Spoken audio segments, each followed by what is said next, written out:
So, I don't own an Xbox Series X or S. However, I do have here the controller. You might be wondering, why do you have the controller if you don't own the console? Well, what's interesting is that this controller actually works with the Xbox One X. And from what I've heard, this controller, although incremental upgrade, it is an upgrade compared to the original Xbox One X controller. And I wanted to get it and check it out. It was on sale for Black Friday. I did pick it up from Best Buy for about $39.99. So let's take a look at the box. Let's unbox it and kind of feel it out and see how it is. So if you look at the box, the packaging for the Xbox is actually really nice. I prefer it compared to the packaging on the PlayStation. Now what's interesting here is that this controller still, in 2020, still uses AA batteries. I guess it's something that people enjoy and people like. And as you can see right here, compatible with the Xbox Series XS, Xbox One, Windows, Android, and iOS. So this is a very nice Bluetooth controller that is kind of very versatile, and you can play it on just about anything. That's why I like it. Now, in terms of the features that they are touting for this new controller, hybrid D-pad, so the D-pad is better than the original. We'll test that out and see.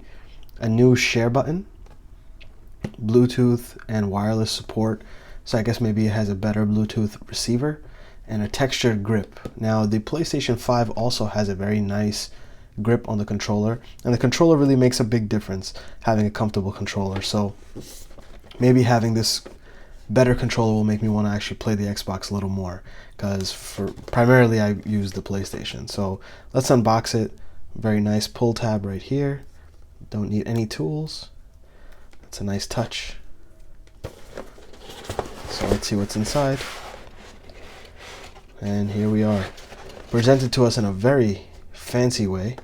I've seen some of the unboxings for the console as well, and the console is very fancy. And first things first that I notice is I really enjoy the color. It's like this matte black, I think it's called the carbon black, and it actually has a very, very nice look to it.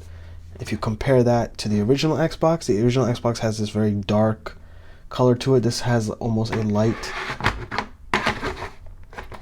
hint of gray, and I think that really makes a difference.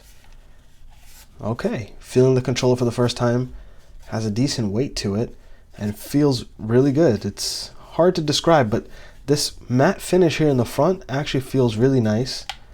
Triggers of course feel good. Oh, the D-pad, definitely a big upgrade on the D-pad, and these nice textured grips. Textures grip actually make a difference. And oh wow, okay, so the triggers also have a nice texture right here. Very similar texture to the back. The triggers also have that. That's pretty cool. So overall, feels really good. I don't know. I mean, it feels almost slightly smaller, but it has a really nice fit to the hand. Let's compare that and see if that's actually accurate. This one almost, even though this is another $500 console, this controller almost has a cheap feel to it. The new Xbox controller definitely has a more premium feel. These triggers are just glossy, micro USB compared to USB Type-C on the new controller. And actually the Xbox logo is a little different as well. This one's a little bit more silver on the old Xbox One, and on the Xbox Series X, the Xbox button has a more matte finish to it. So overall, very interesting. The new controller, although like I mentioned early in the video, incremental upgrades, it definitely has a way more premium look and feel to it. And I actually really like that. Surprised me, and nice of Microsoft to include AA batteries in the box. So basically you just pop them in and you should be good to go. It does have a USB Type-C charger on top, but unfortunately no rechargeable battery. They should really, for the price of these controllers nowadays, they should really include a rechargeable battery. It's sad that they don't. But definitely liking this controller a lot, looking forward to using it and seeing exactly how it is. But if you're interested, I would definitely recommend right now, especially for the sale price of $39.99, it might be worth it to just pick up a new controller and try it out on the Xbox One. Overall, I'm liking it a lot. I think everything looks and feels premium. So that's pretty interesting. I'll definitely see how it is when I play some more. So let me know your thoughts down below. Let me know if you're interested in picking up a console or if you own an Xbox. And if not, I'm even starting to sometimes feel that the Xbox One X might be a good value to just still keep around.